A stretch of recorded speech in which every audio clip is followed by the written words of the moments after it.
Aurélio Bilibio, que é psicólogo, mestre em psicologia clínica e cultura, é doutor em sustentabilidade pelo UNB, percursor da ecopsicologia no Brasil, é diretor do Instituto Brasileiro de Ecopsicologia e já foi presidente da International Ecopsychology Society.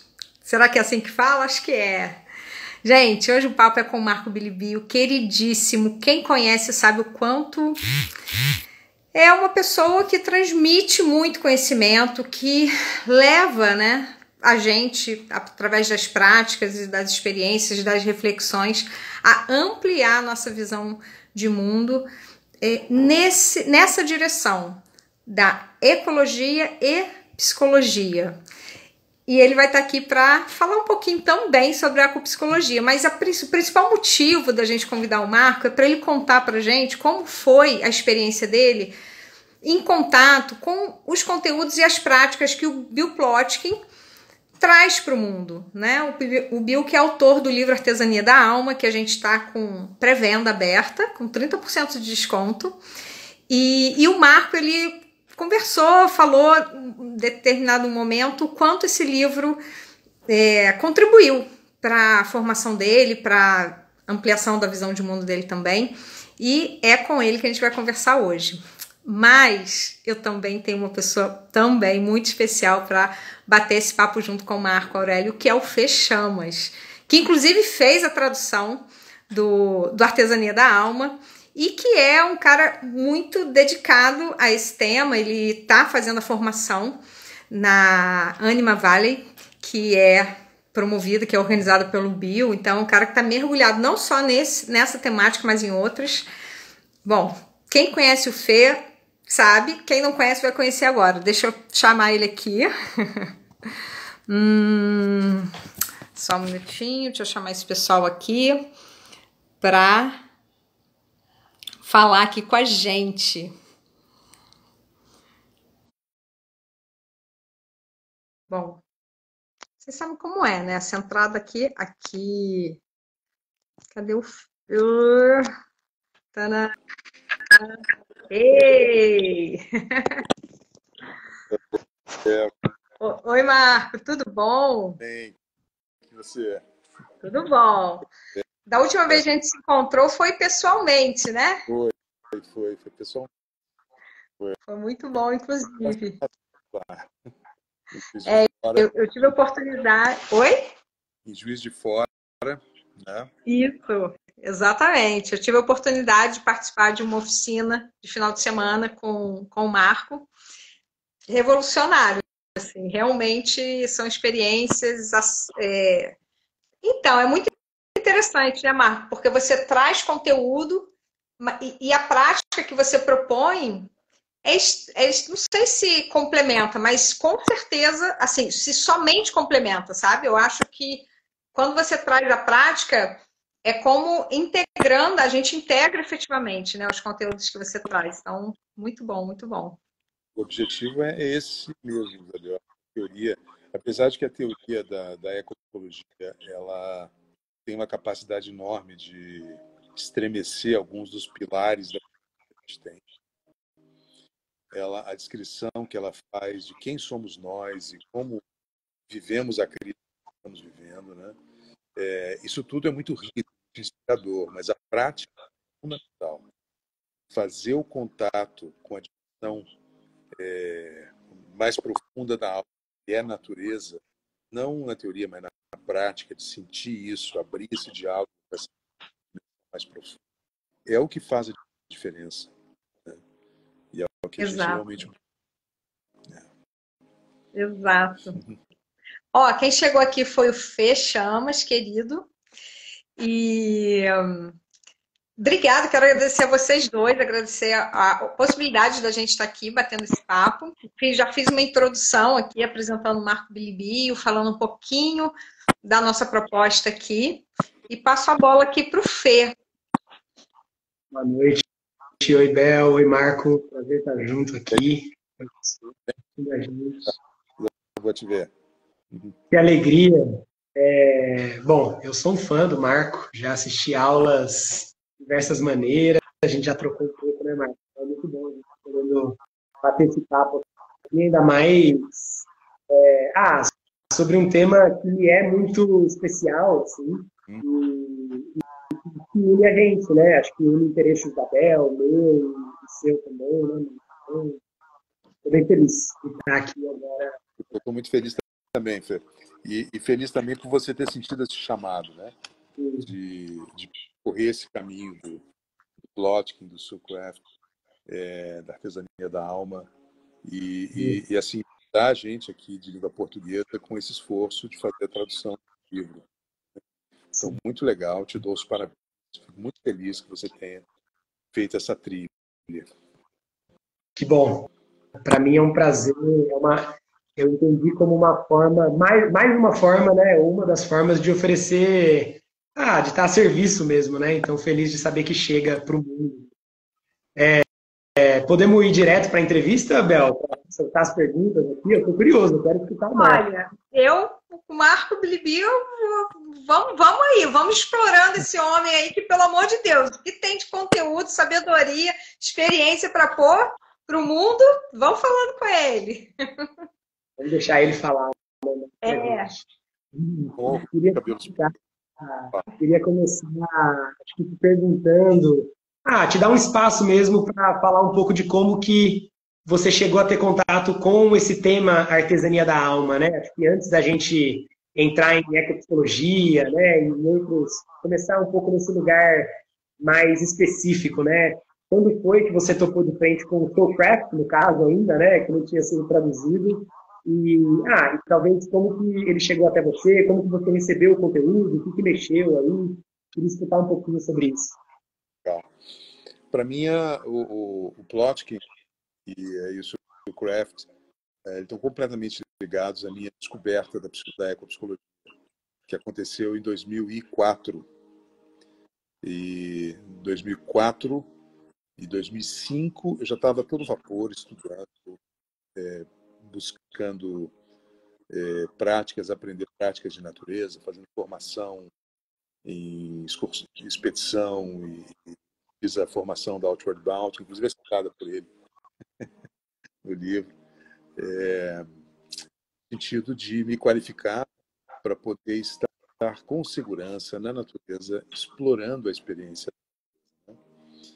Então, quando eu comecei a ler sobre ecopsicologia, primeiro, a teoria da ecopsicologia, que me inspirou tremendamente, que me levou a ter ideias de aplicação em prática clínica da Gestalt terapia, que já há 30 anos eu pratico.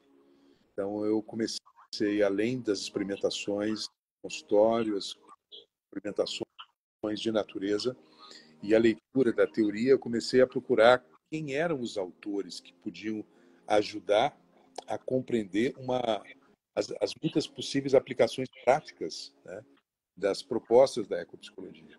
E o Plotkin, ele começou a trajetória dele já nos anos 80, se eu não estou enganado. Né? Nos anos 80 ele já estava, no final dos anos 80 ele já estava com o projeto. Não sei se o Animas Valley já tinha sido criado nessa época, mas então o trabalho dele é anterior ao surgimento da ecologia, que vem no começo dos anos 90. Né? Então em 2006,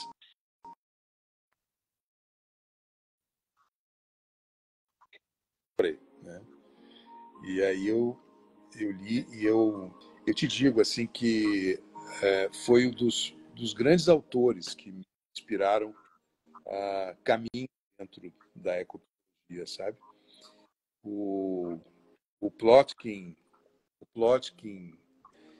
em psicologia clínica e também lida bem com vamos lá, com as delícias e os desafios do mundo natural. Eu estou travando aqui, vocês estão me ouvindo bem? Travou um pouquinho e agora estabilizou. Tem essa percepção de que agora deu uma estabilizada. Tá. Então,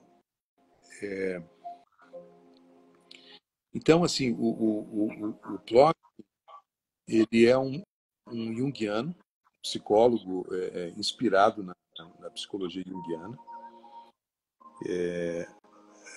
Eu vi, observei que todo modo de ver a psique humana é inspirada em Jung, também no James Hillman, né? E eu vi que ele conhecia a ecopsicologia, viu, Fê? Eu vi que ele conhecia a ecopsicologia por algumas passagens do livro do Socrates, do Artesania da Alma. Por exemplo, ele cita, numa hora lá, o James Hillman, um capítulo que o James Hillman escreveu no livro de ecopsicologia, que se chama uma...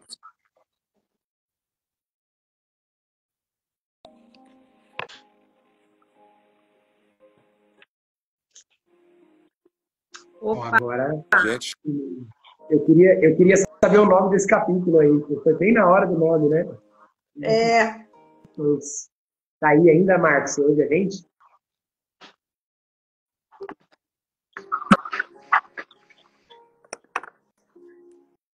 Vamos ver se ele volta aqui. Pois é, Fê. Você vê, o cara já começa, o cara tem muita história para contar. História e experiência, né? Ele é efetivamente um pesquisador, efetivamente um cara que vai na terra, né? No elemento terra para construir também o conhecimento dele. Isso eu admiro demais, assim. Tem algumas pessoas no mundo que eu falo, nossa, essa pessoa é uma pessoa terra, porque vai falar de estrutura, sabe? Vai falar de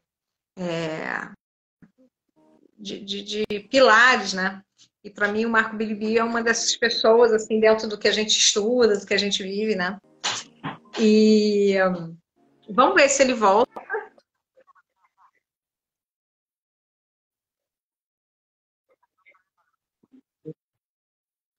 Eu tô te ouvindo, Marco, a gente está te ouvindo, voltou. vou precisar de ajuda aqui. Tem como entrar? Porque eu Ah, estou acompanhando eles. entendi. Tudo bem. Ela está aqui. Ela vai fazer. Acabou a luz. Agora estamos de volta. Tudo bem. Deixa eu perguntar, você tá com alguma música no fundo? Eu estava, desculpa, eu esqueci de tirar. Eu acho que a música externa assim, interfere um pouquinho no áudio. Agora eu acho que não tem nada, né? Não, agora não está vendo nenhum som, não. Tá ótimo. Então vamos lá, vamos torcer para dar tudo certo aqui. Pois é. O que aconteceu? Você estava falando que o Bill Plotkin cita um capítulo do James Newman e o Fê ficou curiosíssimo para saber qual é esse capítulo. Eu também. O nome do capítulo. Fala. Deixa eu ver, eu tenho aqui, ó. Só um minutinho. Quando ele aborda. Quando ele está. Eu acho que no primeiro ou no segundo capítulo. Eu não estou com o livro aqui. Mas ele cita um capítulo do Ecopsychology, Restoring the Earth, Healing the Mind. Restaurando a Terra, Curando a Mente. O James Hillman escreveu um dos capítulos desse livro. E o título é aquele lá, a psique do tamanho do mundo. Quer dizer, ele acompanhou a ecopsicologia, mas o trabalho dele era um trabalho anterior. E com uma metodologia muito própria, né?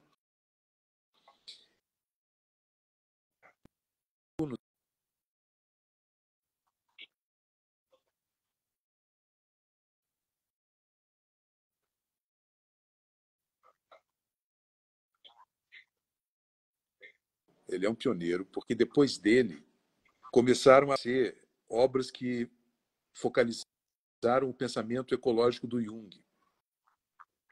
Vocês estão me acompanhando? Então, travou um pouquinho. Você estava falando que o Bill ele tem uma metodologia própria e não sei que se vocês estão me ouvindo. Ele é um pioneiro, né?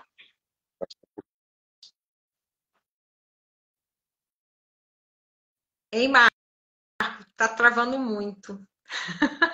A gente quer continuar.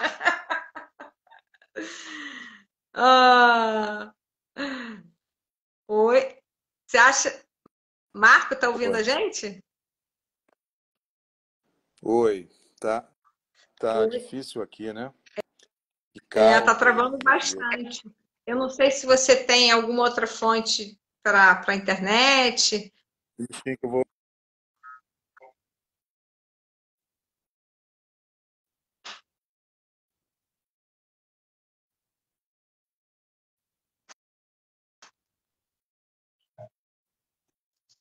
Mas que sincronia acabar a energia bem agora, né?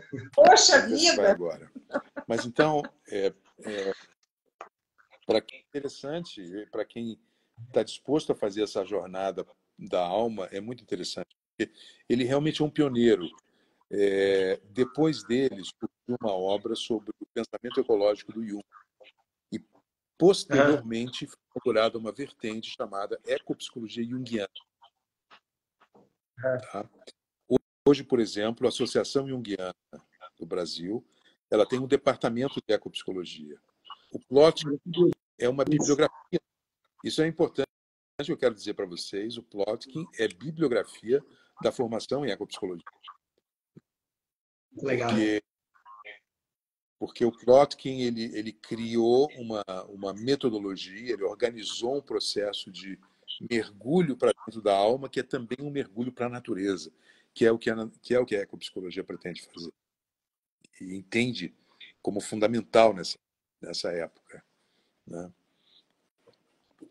Então, quando eu vi o livro, é, eu percebi primeiro uma sintonia muito grande, assim, me identifiquei muito com o pensamento dele e com o que ele buscou fazer, que foi criar criar uma vamos dizer assim um sistema, um caminho pelo qual uma pessoa vai fazendo um caminho, fazendo um encontro com a alma profunda, é, mas a partir do apoio, da descoberta e da conexão com os mistérios da natureza. Então, os mistérios da natureza e os mistérios da alma vêm juntos, cooperando, e isso é a coisa mais essencial no tempo que nós estamos vivendo.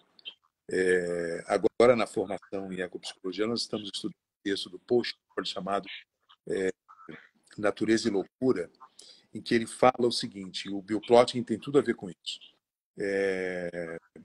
A gente está vivendo uma loucura não assumida, suicida, ecocida, fruto da ignorância ecológica, onde a desconexão consigo mesmo gera uma espécie de crônico sofrimento psicológico acompanhado de um crônico sofrimento da teia da vida. O sofrimento humano e o sofrimento da teia da vida vêm juntos aqui. É o que a gente está vivendo. E é, portanto, importante metodologias que nos façam compreender que esses dois sofrimentos estão conectados e que não faz sentido fazer uma cura da pessoa e o mundo que se dane, e o mundo da natureza que se dane. Porque se ele se danar, nós vamos nos danar também. Então, essa ignorância básica em relação à conexão entre o humano e o mundo mais que humano, ela precisa ser superada. E aí, claro, nós temos autores riquíssimos que nos inspiram de muitas. E eu considero o Plotkin um dos caras que a gente realmente tem que prestar atenção.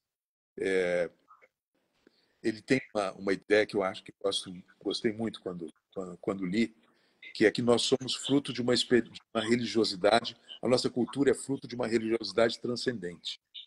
Né? A gente busca sair do campo do humano, das toxinas psíquicas, emocionais, etc., e ir na direção do sagrado, né? Na direção de Deus, esquecendo que o lugar que nós pisamos, aquilo que nós respiramos, é a própria expressão do sagrado. Então, além do caminho para cima, vamos dizer assim, ele fala de um caminho para baixo. Ter a coragem de fazer um caminho para baixo, né? Que significa o quê? Entrar no submundo da alma. E sempre foi o tema dos mistérios, das escolas de mistérios, né? Da Grécia, do Egito, e qualquer caminho espiritual xamânico ou meditativo, passa por um mergulho na noite escura da alma, um encontro com as figuras arquetípicas, às vezes terríveis, né? E fazer o amadurecimento de si mesmo pela intimidade e habilidade de trabalhar com as forças psíquicas mais profundas, né? E isso simbolicamente é representado pelo Hades na filosofia grega. De ir até o campo dos mortos, até o reino dos mortos, que são as dimensões sombrias da alma, e olhar para elas. Porque se a gente não olha para elas, elas é que nos dominam. E mesmo num caminho transcendente de busca da pureza, no final das contas, esse caminho é hipocrisia. Primeiro incoerência e depois hipocrisia. São raríssimos os exemplos de pessoas que fazem um caminho transcendente com absoluta coerência e integridade. Quando você vai ver como é que elas fizeram, é porque elas souberam integrar também aquilo que é o mais profundo, né? Então, a gente vive um tempo de exclusão da natureza dentro da perspectiva da espiritualidade. Isso vem desde da destruição do mundo pagão. Esquecendo que dentro das mitologias do mundo padrão estão descritos muitos processos da alma. Havia uma inteligência psicológica e espiritual que tem ali.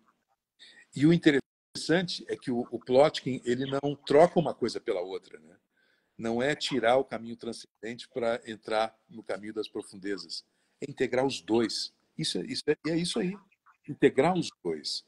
O que nos enriquece pela via transcendente, que, claro, é a purificação das motivações, é o trabalho com as virtudes, é o encontro com a dimensão luminosa, mística, que é inerente à vida, essa coisa do sagrado, do divino, mas também encontrar o divino e o sagrado na natureza. E na natureza interna, sombria, num trabalho de alquimia do sombrio, né? Então, assim, quando eu vi aquilo no Plotkin, aquilo faz muito sentido. Isso tem tudo a ver, né? E eu, claro, já tinha inspirações anteriores de outras cabeças fantásticas, mas o Plotkin me ajudou a organizar isso, sabe? Botar os pingos nos is em relação a essa integração e integrando a Gestalt terapia. Não é a dele é mais a psicologia profunda, né? Ele se define como um psicólogo ecoprofundo. Então, é interessante porque o que se chama psicologia profunda no campo da psicologia são as psicologias do... Isso que se chama psicologia profunda. Pode ser a freudiana, a junguiana, mas as abordagens que trabalham com o inconsciente são profundas. E ele falou de psicologia ecoprofunda, né? O que hoje a gente poderia chamar também uma ecopsicologia junguiana, são nomes muito, muito similares. Mas isso também ajuda a perspectiva junguiana, porque originalmente no universo profissional da psicologia analítica, há um foco muito grande na dimensão cultural e arquetípica. Mas o Jung tinha uma consciência de natureza e não foi replicada na cultura junguiana. Então, esses pensamentos eles trazem Plotkin, o Dennis Merritt, que é um cara que escreveu sobre Jung e ecopsicologia. Esses caras trazem de volta o pensamento junguiano para a natureza. E, claro, o Plotkin tem uma super contribuição nessa área, né? Mas, então, estou falando direto aqui, vocês. O que vocês acham da história? Por mim, eu deixava você falar aí, mas eu também quero que você pergunte. Eu quero te fazer outras perguntas. Primeiro, obrigado pela fluidez, pela aula, né? Por ir trazendo todas essas referências. Acho que, para mim, vai tecendo uma visão mais ampla dentro da qual esse trabalho está inserido, né? Porque ele não é ensimesmado, né? Ele faz parte de um movimento muito maior do que ele, né? É muito bom situá-lo. Ele faz parte tradição de vamos dizer, uma tradição de pensamento e prática que integra a psicologia com a natureza. Sim. E ele faz de uma forma muito linda, e ele vai desenvolvendo isso nas obras posteriores, né? Eu soube que vocês conversaram com a Mita. Sim, A sim. Mita é um plot de saias, assim, né? Desculpa, Mita, desculpa. Ela tem a identidade própria, falando bobagem. Mas é porque a Mita tem... Ela é pegada já da psicologia centrada na pessoa, quer dizer, uma outra abordagem. Vocês estão me ouvindo? Uma outra abordagem, e é uma líder de expedições de longa duração no Alasca. Eu acho que você, Fê, a Mita, eu, assim, a gente está batendo uma bola legal, assim, integrando essas áreas e sendo os privilegiados, porque a gente está, vamos dizer assim, tendo o privilégio de fazer essas experimentações, não digo primeiro, não é isso, mas poder fazer isso com a fundamentação desses caras, poder fazer isso nos ajudando a pensar sobre os mistérios que vêm desses encontros. Muito legal. Eu queria pegar um gancho, dois ganchos, na verdade, e aí fazer uma outra pergunta. Quando eu escuto você falar isso, né, da psicologia profunda, trabalhar com o inconsciente, né, então uma psicologia ecoprofunda, me vem essa ideia, né, de que ela talvez trabalhe então com o inconsciente da Terra, né, esse inconsciente do qual emerge mesmo, né, uma imaginação profunda, né, uma intuição profunda que se manifesta através de nós, assim, né, e eu também fiquei muito com essa imagem que você trouxe, né, da mitologia grega e tantas outras, né? E eu lembrei que o Plotkin sempre fala, né, que os grandes profetas todos passaram algum tempo em solitude na natureza selvagem, né? Jesus, Maomé, Buda, todos eles ficaram um tempo entregue a esse espaço e foi daí que vieram grande parte dos ensinamentos, né? E você falou um pouco aí também, né, de descer nas profundezas, né, e encarar essa escuridão.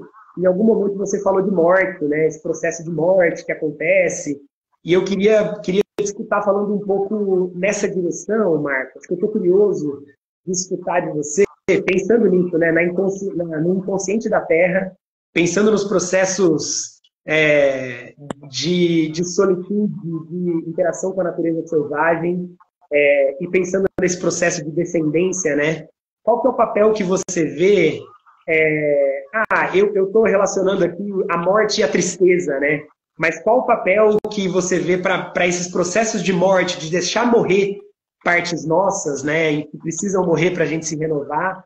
E como você vê o papel, talvez, da tristeza aí, né? Desse processo de decay, né? De decadência, de compostagem, nessa linha ecopsicológica, né? Nesse arcabouço de uma psicologia eco-junguiana, né? Todo esse arcabouço do qual você está falando aí agora. Queria escutar um pouco sobre isso, se isso fizer sentido para você. Né? Total. Isso faz total sentido e é um tema super importante. Quando você fala, chama inconsciente da Terra, essa é uma ideia que é profundamente coerente com o pensamento junguiano. Foi bem desenvolvida pelo Hillman depois.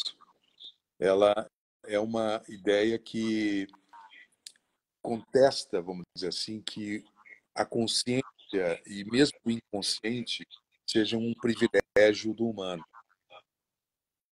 Nós vivemos num mundo cheio de consciência. Nós vivemos num mundo em que animais, vegetais e provavelmente minerais vamos ainda descobrir isso em algum momento, são seres que respondem ao ambiente, que sabem, que têm sua própria forma de organização, de lidar com informações. Então, isso permite que a gente fale que nós vivemos num mundo psíquico. Esse planeta, a própria teia de vida é uma teia psíquica, né? Onde as psiques estão se encontrando, não só os elementos da natureza, não só o oxigênio, os átomos, os minerais passando de um ser para outro, como a psique está o tempo todo se encontrando.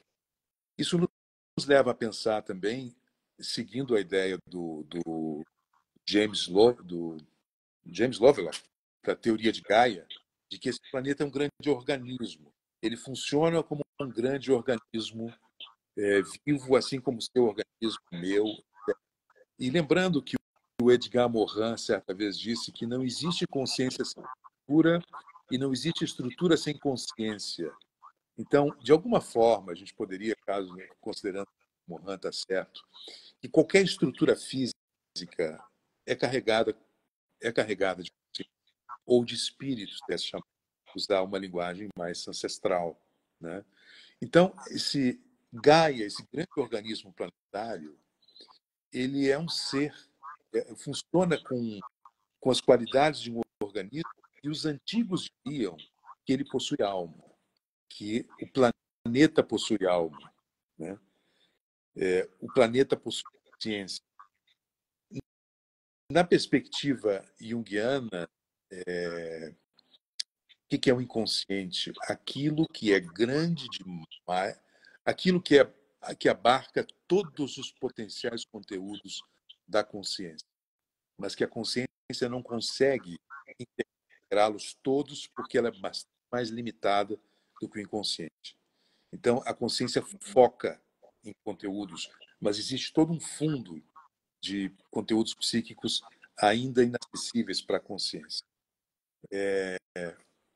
Falar do inconsciente do mundo é restaurar a ideia de um mundo uno com alma. Um mundo com alma. Um mundo que tem identidade.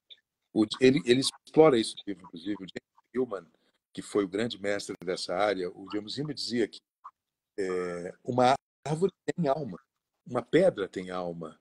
Esse telefone celular tem alma. A minha sala tem alma. A sala sua, a sala que você está tem alma.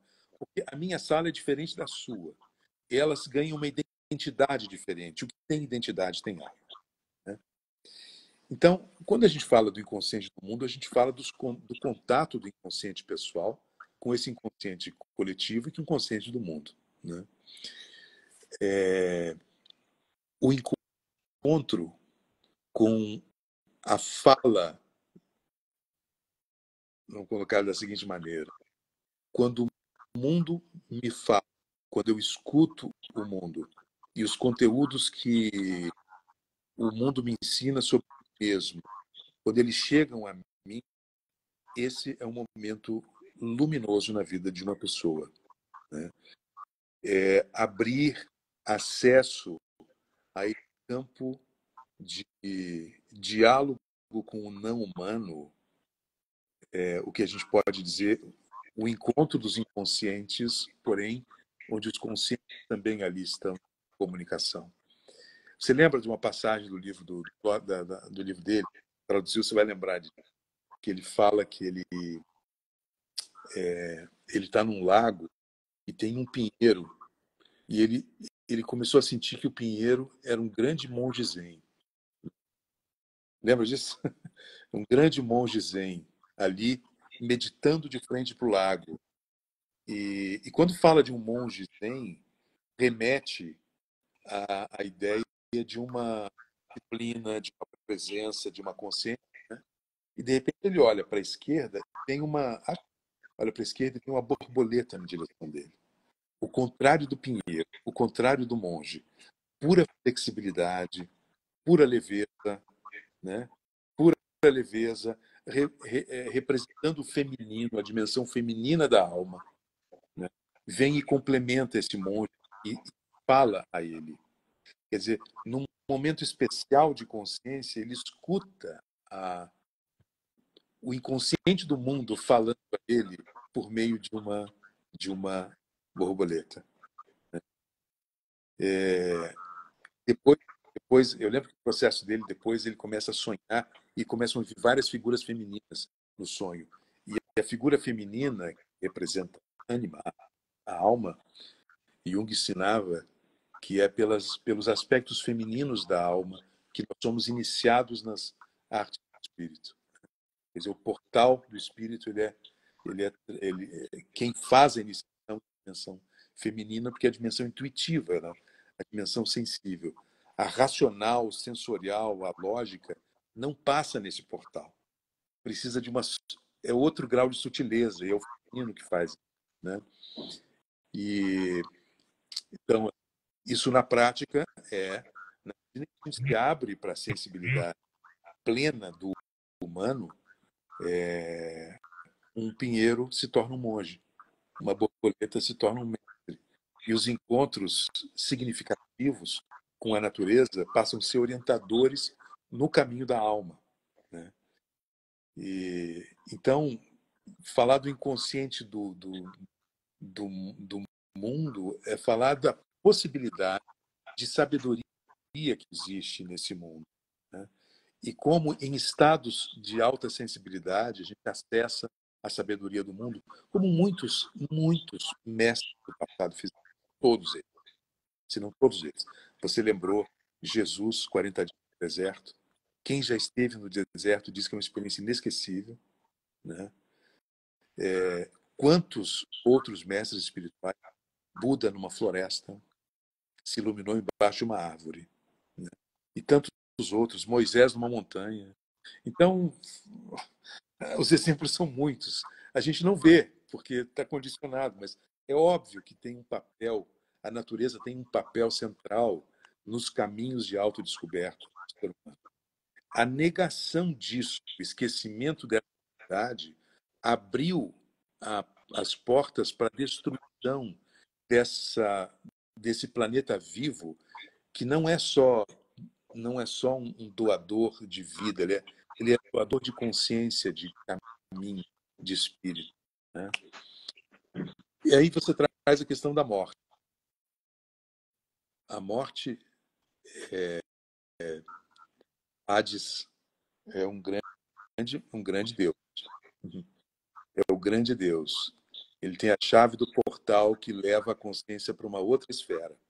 Então, morte, Hades, os deuses da morte em diferentes tradições são os detentores das chaves e abrem o processo de transmutação da consciência, né? E a natureza o tempo todo cria e o tempo todo destrói o que ela cria, né? Ela passa com isso uma mensagem de constante renovação, porque suas potencialidades são tão imensas, infinitas, que é preciso muitas expressões, muitas formas para expressar a sua grandeza, né?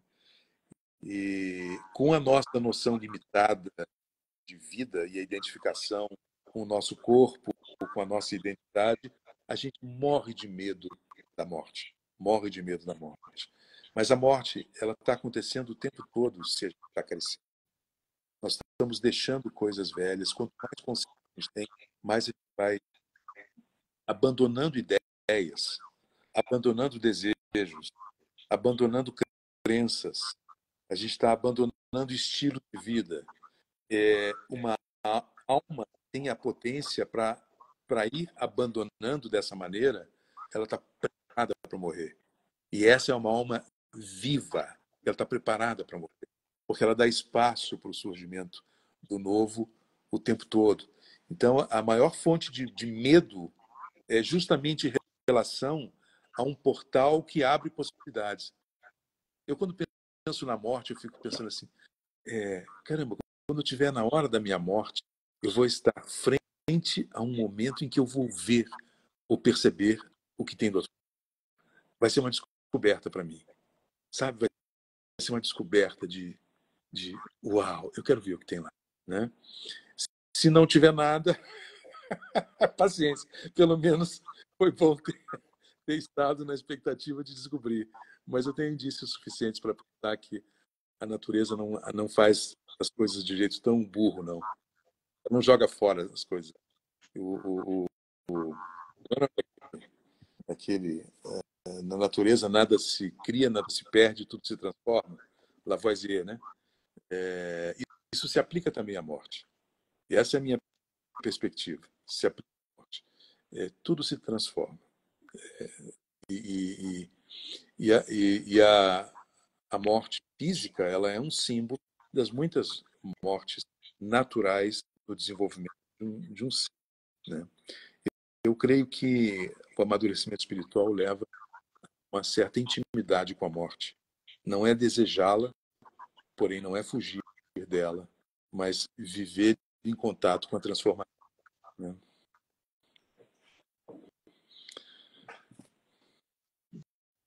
Uau! É. Ô, Bel, você Uau! filosófico? Maravilhoso. Eu tô vendo a Bel até com cara diferente ali. Obrigado. A gente vai para outro mundo, né? Vai para um outro mundo, eu acho. Até de mais contato com a gente mesmo, né? Uma vez eu, no momento de perda de um familiar muito querido, né? E a gente se envolve mais nesse momento da morte, né? Pensa, talvez, reflete mais sobre isso, e me veio isso. Eu acho que quando as pessoas morrem, é o verdadeiro momento do autoconhecimento, é quando elas vão realmente se encarar, né? Essa é a minha crença, assim. E ouvindo o Marco falar, enfim, da crença ou da expectativa, acho que é muito isso, é um momento muito especial. Agora, é muito interessante também que tudo isso que você trouxe está nesse contexto do contato com o mundo natural, né? Ou seja, a gente vive mortes durante a vida, né? A morte faz parte enfim, da vida, do mundo natural. É muito mais comum do que a gente talvez perceba, né? Eu gostei também, Marco, quando você trouxe, gostei muito dessa visão da amplitude do inconsciente e da limitação do consciente, né? A gente tem consciência, mas o mundo, tudo, né? O universo, ele é muito, muito, muito mais amplo, né? Que a gente vai para esse lugar que a gente denomina de inconsciente, né? Então, Eu tive minhas experiências, só para fechar um pouquinho, contar um pouquinho. Adorava, eu não estou morando no Rio mais, mas quando eu morava, eu ia para a Floresta da Tijuca para ficar na solitude e tal. E eu ia realmente, passava lá horas. E lá não pega celular, que ótimo, né? E eu escolhi um canto, ficava lá. Eu gosto de ir para a floresta, não para fazer trilha, mas para caminhar, para refletir e tal. E eu ficava sentada, mas precisava de um tempo, sabe? Talvez 1 ou 2 horas. E eu falava assim: daqui a pouco a natureza vai se manifestar. E era muito isso, sabe? Eu ficava ali e aí começavam a vir os bichinhos, as árvores, as flores, as cores, o sol, né? E tudo ia fazendo mais sentido, assim, para mim, de estar ali, né? que legal essa descrição da sua experiência. É a minha experiência essa também, Gabriel. Assim, esses momentos de solitude na natureza que foram buscados pelos sábios, como a gente falou há pouco, eles têm um potencial muito grande de reestruturação, de reequilíbrio. Então, um trabalho de alma, né? Um trabalho psicológico, que já é algo integrador, quando feito com o apoio das forças da natureza, cenários vivos, apoio da biodiversidade, duplica ou centuplica a sua potência. Você vê, simplesmente parar e sentar, né? Parar, sentar, e daqui a pouco a natureza começa a se manifestar e você, na verdade, começa a se dar conta do que estava por ali. é uma coisa muito incrível. Quando nós entramos em sintonia com o mundo natural, as sincronicidades começam a surgir abundantemente, abundantemente, né? E aí você está pensando em algo que te pacifica e vem e cai pétalas.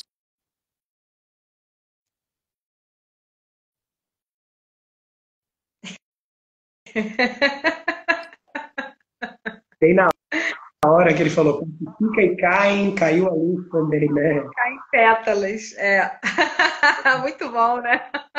Mas sabe o que que é isso? É esse negócio de ficar falando de inconsciente, sabe? É isso. Acaba a luz, a gente vai para o escuro. Eu escolhi preto hoje, não foi por acaso, não, porque eu sei o terreno que a gente está pisando. Enquanto ele reconecta, eu queria comentar aqui, acho que ele tem isso provavelmente bem nítido, né? Mas a hora que ele falou sobre quando ele pensa na morte dele, né? Que ele tem essa vontade de estar curioso sobre o que tem do outro lado, né? Eu fiquei pensando sobre como, para a gente estar curioso nesse momento, a gente tem que estar em paz com como a gente viveu, né? Então, acessar a morte dessa maneira, né, curiosa, a gente precisa não ter grandes arrependimentos, ou sentir que a gente deixou de fazer algo que a gente precisava muito, né? E eu pensei sobre como esse contato com a natureza, escutar o que a gente veio fazer aqui, né? O contato com a alma, nos apoia nesse caminho, né? De viver uma vida que nos preenche, nos deixe, né, seja satisfatória para a hora que chegar essa morte, a gente falar, estou curioso, pode vir que eu estou curioso, né? E não vem porque eu tenho coisa para fazer, né? Enfim, acho que isso é horrível. Doutor Marcos. E isso está no livro dele, né? Isso está no livro do Bill. Ele tem ele fala assim. Essa passagem sobre viver de maneira satisfatória para conseguir encarar a morte, é isso que você está dizendo? De não deixar coisas mal resolvidas. Sim, total. Resolver os assuntos não resolvidos do passado, né? Porque aí você está leve, inteiro. É o papel de uma boa psicoterapia, solucionar o que ficou mal resolvido no passado, né? E isso integra as várias facetas nossas e a gente fica muito mais inteiro, fica mais leve. É muito importante isso, né? Mas só que não termina aí. E essa é a diferença para a psicoterapia. A psicoterapia, muitas vezes, pretende resolver questões mal resolvidas, né? Mas o caminho, a artesania da alma vai mais longe. Significa também explorar o mundo das imagens, o mundo dos arquétipos, o mundo do som, o mundo da fantasia, que é o cenário da natureza interior. E aonde habitam seres vivos, assim como a natureza externa tem seres vivos, a natureza interna também tem seus habitantes. E aprender a conhecer esses habitantes, entrar em relação, considerando que cada um deles expressa uma dimensão da. Vocês lembram histórias que a gente às vezes escuta de um ritual em que o pajé, o mineiro, ele tenta incorporar as qualidades de uma.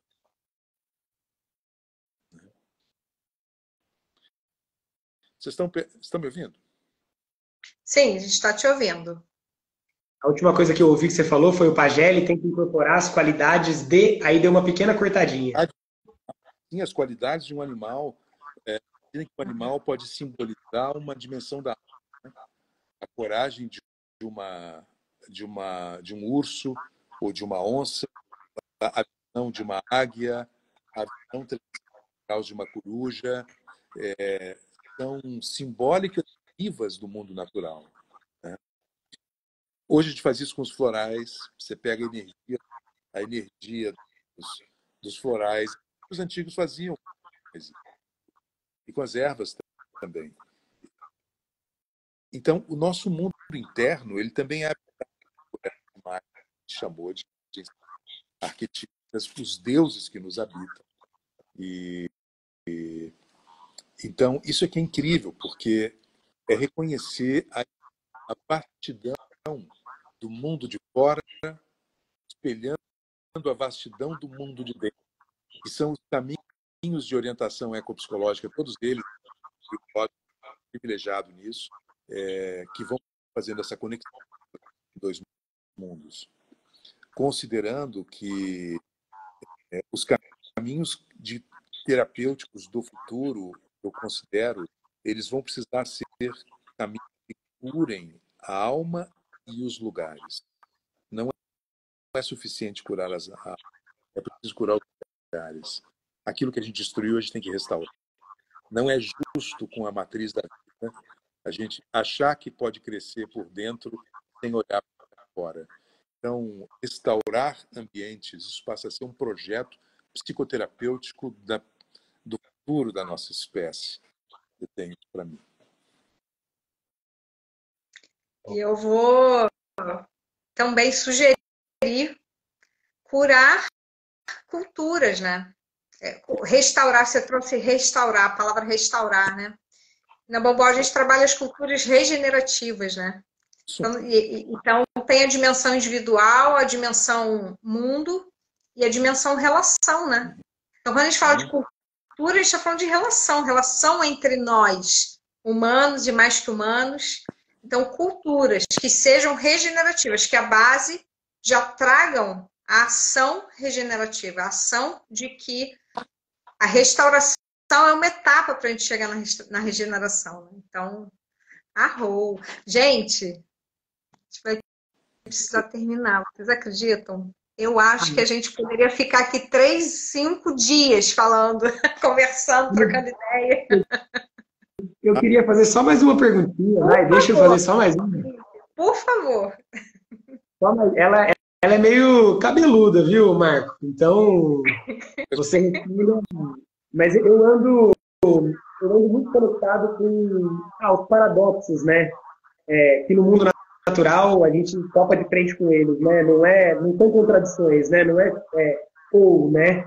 Essa coisa do e, né? O mundo é leve, iluminado, belo, e ele também é pesado, é denso, escuro, né? E eu estou escutei o relato da Bel sobre ir para a Floresta da Tijuca e ficar lá e dedicar tempo, né, ao mundo natural e, através disso, ela entender também sobre as questões dela, né?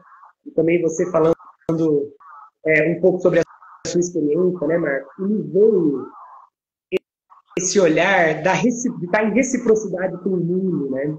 E me veio muito uma frase nesses estudos que eu faço com o Animas Valley, né? E eu tenho uma mentora de lá que eu encontro a cada 3 semanas, mais ou menos. Ela sempre fala para mim, né? Vai para o mundo natural, mas não vai, em algumas pesquisas, não vai pensando em você. Dedica a sua atenção ao mundo, né? Oferece a sua atenção como um presente,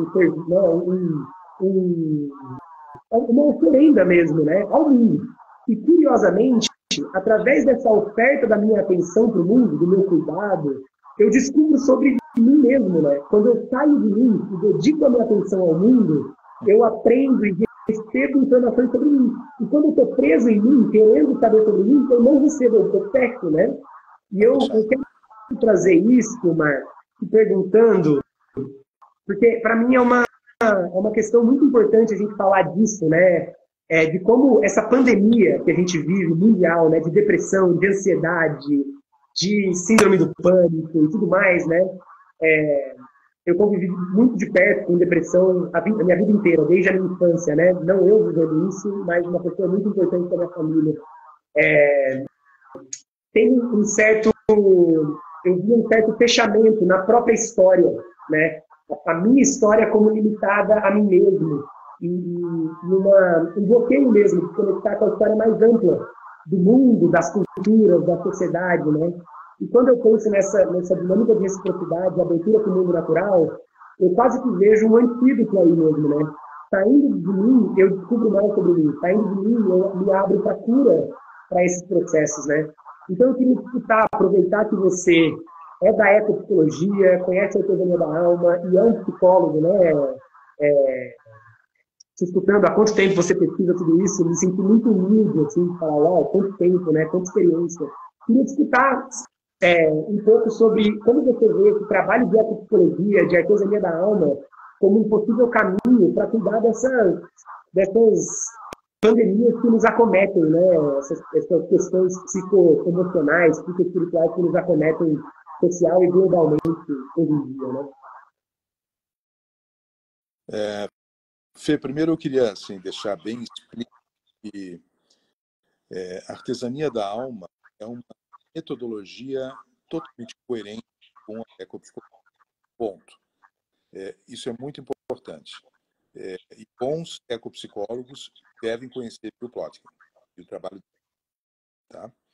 A segunda coisa é que assim, a gente sabe, conviveu com pessoas em depressão, eu também trabalho com isso. A gente tem que respeitar muito, muito o sofrimento de quem vive depressão. É uma experiência difícil de viver, alto grau de incapacitação, desmobilização. Então, assim, todo respeito ao sofrimento depressivo. Fazendo, no entanto, um raciocínio mais teórico, filosófico, vamos dizer assim, e também aproveitando o que a Isabel acabou de dizer sobre as culturas, a questão da regeneração pura. Eu preciso lembrar, inclusive Jung fala isso, pós-jungianos exploram mais isso, a existência de um inconsciente cultural, complexos que são da cultura, complexos culturais que habitam todos os membros da cultura.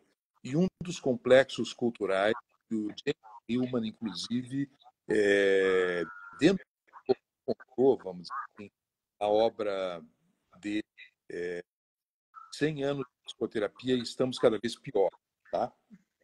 Ele diz que o caminho de psicoterapia que não chega a focalizar a tendência individualista da nossa cultura, ele não é um bom caminho.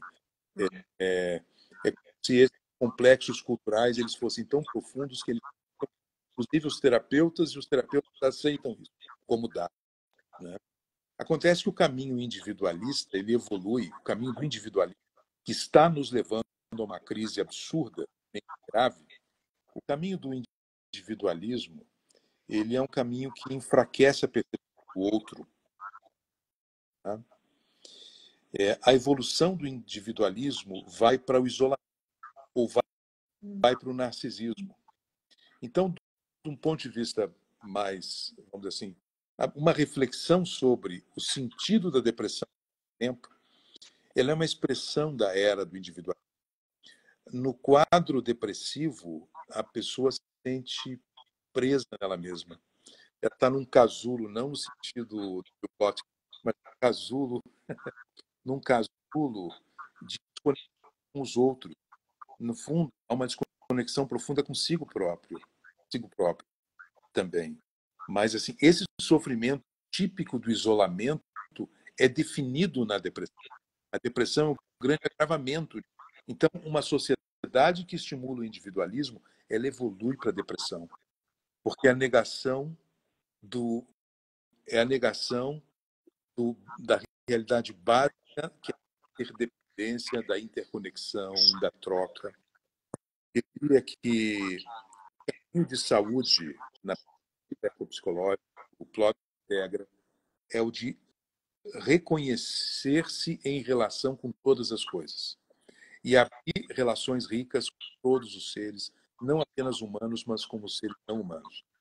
Daí que esses momentos, como a Bel escreveu, serem tão importantes, porque eles vão restaurando uma camada de relações que ficou atrofiada nessa cultura. É parte do complexo cultural. Reconhecer a natureza como coisa. E quando você vai para ela e descobre um encontro com ela, uma descoberta, um encantamento com os muitos seres que estão ali, e como você mesmo escreveu na sua fala, Fê, esse encontro com o mundo mais humano ativa algo em nós, puxa algo para algo de se transforma num encontro profundo conosco. Então, a gente poderia pensar que o nosso autoencontro, tão buscado na psicoterapia, ele é facilitado e, ao mesmo tempo, enriquecido pelo contato com o mundo, a ponto da gente poder pensar que é realmente válido um contato comigo mesmo que também não passe por contato com esse mundo vivo. O que eu quero dizer é que quanto mais consciência tem desse mundo incrível que nós vivemos, nós estamos mais ricos psicologicamente, mais saudáveis psicologicamente. E a natureza está aí pedindo para participar da nossa cura. Ela precisa da nossa cura mais do que qualquer coisa, né? E isso se torna um dado de realidade, uma vivência concreta, muito real.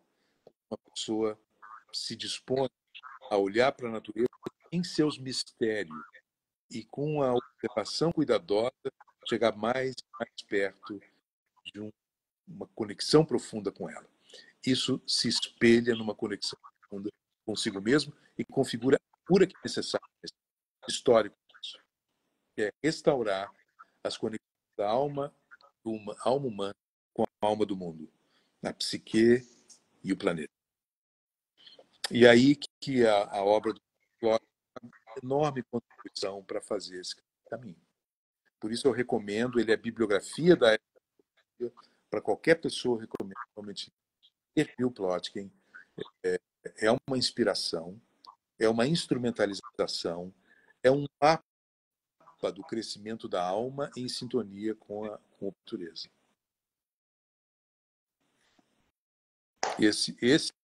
Só esse é o respeito que eu tenho pelo Bill Plotkin, queria deixar para você. É esse o respeito que eu tenho. Gostaria muito de conhecê-lo pessoalmente, espero poder conhecer o Bill Plotkin pessoalmente. Ele está com quantos anos agora? Deve estar com 70 anos já, né? Ele está com 74. Ele está, inclusive, nesse momento, ele está na última viagem internacional dele, na Austrália e na Nova Zelândia. E ele diz que depois não vai mais viajar para fora, assim. Então, se quiser praticar com ele, treinar, tem que ir lá atrás dele. Ele está morando agora no estado de Washington, nos Estados Unidos. Eu acho com ele. Já conversou com ele? Já estudei com ele, troco bastante e-mail com ele, estou em contato. Eu acho que você devia dizer para ele que ele está errado, cara. Ele tinha que ver o Brasil. Ele não pode parar. Ele está na Austrália. Já que ele está no Brasil, pô. Dá um pulinho aqui no Brasil e depois vai para lá. Por que não, né? O Brasil, na Austrália, tem essa força aborígene que é incrível, né? Incrível. A tradição ancestral australiana. Mas nós temos uma tradição indígena fantástica aqui. E trazer o Bill Plotkin para o Brasil devia ser um sua, viu, Fê? Da Mita também. Vamos conversar. Com ele. Eu e a Mita temos esse sonho aí. Então vamos unir forças para mobilizar isso daí. Olha, não só o livro, mas a presença dele, né? Muito importante. A presença dele, claro. Que faz um trabalho tão profundo, né? Tão lindo. Tão maravilhoso. Lindo. Outra coisa que é muito legal no livro, eu recomendo que vocês leiam também por isso, o livro. O Bill Plotkin, ele traz uma quantidade de citações de pessoas que são inspiradoras da ecologia profunda. Tem muito...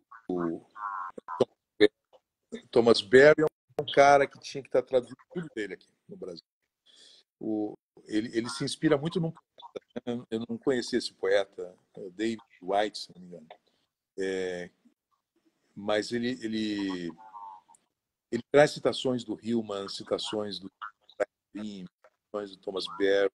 Então ele vai enriquecendo esses caras que são gigantes.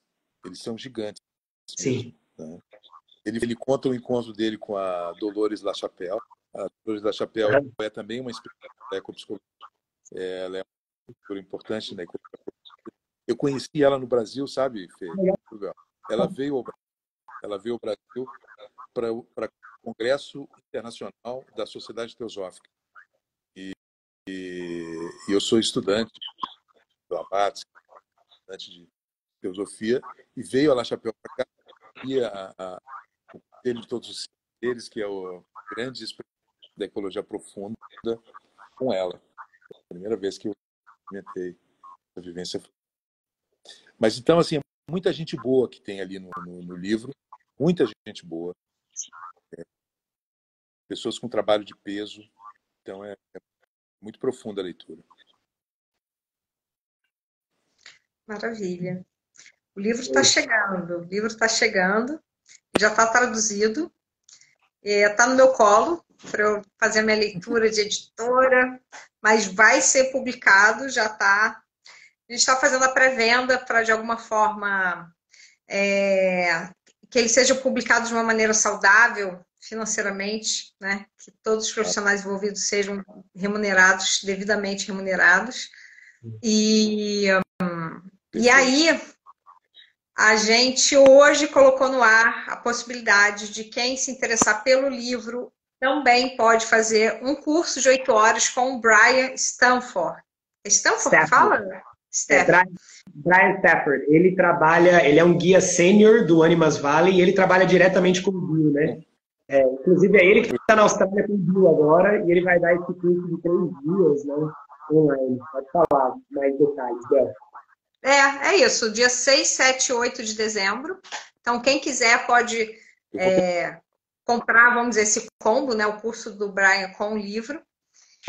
Ou somente o livro também está disponível no nosso site. E vai ajudar a gente justamente a arrecadar, né, os recursos para publicação saudável do livro, vamos dizer assim, mas ele com certeza vai sair, gente. Não tem... Olha só, depois dessa conversa, o livro não vai sair, vai sair. Né, Marco? Para a gente é importante, porque ele está na bibliografia. A gente está na bibliografia das nossas com psicologia, e é importante. Sim. Marco, eu queria te perguntar, né, porque o Instituto de Ecopsicologia está bombando, né? Eu estou fazendo doutorado, a minha orientadora falou, Bel, vê lá com o pessoal quando é que vai ter um curso do Instituto aqui pelo Rio de Janeiro. Eu falei, tá. Então, assim, tá entrando na academia e eu acho que, para mim, o tema ecopsicologia já está muito presente, né, na academia e tal. Mas queria te perguntar como é que estão as atividades, que também o pessoal que tiver mais curiosidade, mais interesse, né, na ecopsicologia, o que a gente pode... O que você traz aí de atividade para o pessoal se envolver? Olha, a gente está inaugurando agora, dia 29, o programa de banho de floresta inspirado em ecopsicologia no Parque Nacional de Brasília, em parceria do IB com o WWF Brasil, com participação e também do ICMBio e a Fiocruz. Temos um curso de formação em banho de floresta na perspectiva ecopsicológica, que vai começar agora em fevereiro. E nós estamos, nesse momento, trabalhando a agenda de 2025. Então, em breve, a gente vai poder oferecer no Rio de Janeiro. Já temos lugar. Eu não lembro bem onde é esse lugar, mas temos um lugar para fazer a formação no Rio de Janeiro. Tem um lá em Petrópolis, e o outro eu não estou lembrando o nome. Mas vamos lá, já está saindo aí. Vamos ter um em Campos do Jordão também. A gente vai lançar no site, o site está sendo remodelado. Agora, muito importante, Congresso Internacional de Ecopsicologia, com representantes de 26 países, aqui em julho, de 9 a 13 de julho, em Brasília. Tá? É só buscar Congresso de Ecopsicologia, Congresso Internacional de Ecopsicologia, o site já está em andamento, e no dia 15 abrem as inscrições. 15 de dezembro abrem as inscrições para o Congresso. Tá bom? Seu microfone está desligado, Bel. Desculpa. Maravilhoso. Já tem gente de olho nesse congresso. Inclusive, a minha orientadora já estava. Você vai se inscrever, né, Isabel? Eu falei, vou, já estou lá. Ela também. Muito bom, Marco. Muito bom. Deixar aqui um beijo para a Liz, que é minha vizinha aqui em Juiz de Fora, queridíssima, e que fez, né, essa ponte também com o Marco Bilibio, que também já estudou artesania com o Fê, uma querida. Quero deixar um beijo também para o Michel, que acompanhou aqui e que também é queridíssimo aqui da Bambual, e parceria e trocas. E deixar um beijo para todo mundo que acompanhou aqui a nossa conversa. Não sei se o Fê tem algum recado, uma última fala, talvez.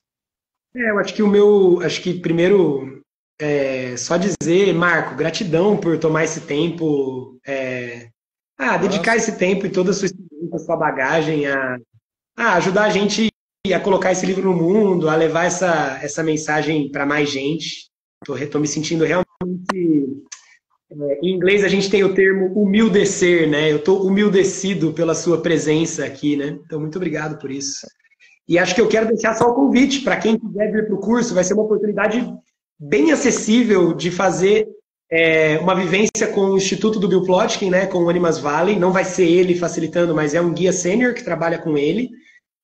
E celebrar, né? Esse vai ser o primeiro curso traduzido de artesania da alma. O Instituto do Bill Plotkin nunca deu vivência em outra língua que não fosse inglês. Eles dão muitos cursos fora do país, na Tchecoslováquia, na Látvia, na Inglaterra, na Austrália, na África do Sul, na Colômbia, mas sempre em inglês.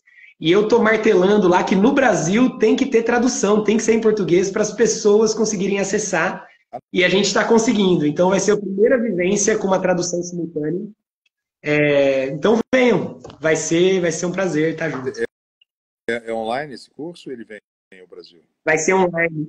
Vai ser online. Ele é sexta-noite, por 2 horas, das 7 às 8. Aí depois, sábado e domingo, das 2 às 5 da tarde. Tem esses espaços para poder fazer práticas. Legal. O curso é bem vivencial.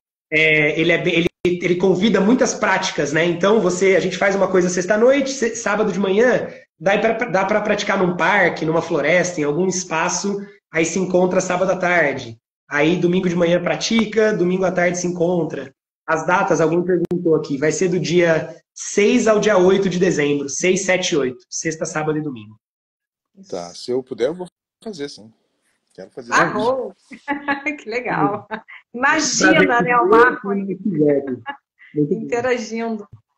Marco, a Mita passou aqui nas mensagens, deixou um beijo para você, não sei se você viu aí. A Mita deixou um beijão para você. Mita, e fofa, te perguntar, Marco,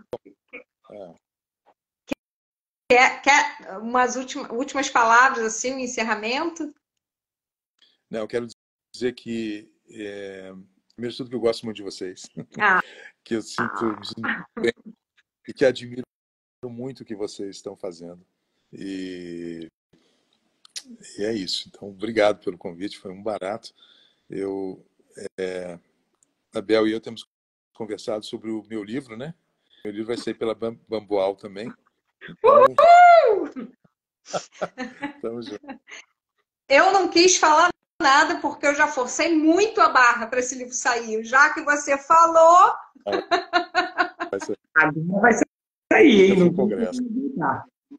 Tá chegando a hora, né? Tudo no seu tempo. No seu tempo. Queridos, então, obrigado, muito, Fê, parabéns pelo trabalho. Muito obrigado. Parabéns por você estar bancando isso, viu, Bel? Parabéns para os dois. Estou muito feliz de ter o Bill Plotkin em português. Obrigada, Marco. Obrigada pela sua bênção. Obrigada. Valeu, pessoal. Homens maravilhosos. Muito obrigada. Seguimos em conexão, com certeza. Nós e a P da vida. Tamo junto. Beijão. Valeu, Marco. Boa noite. Tchau. Valeu.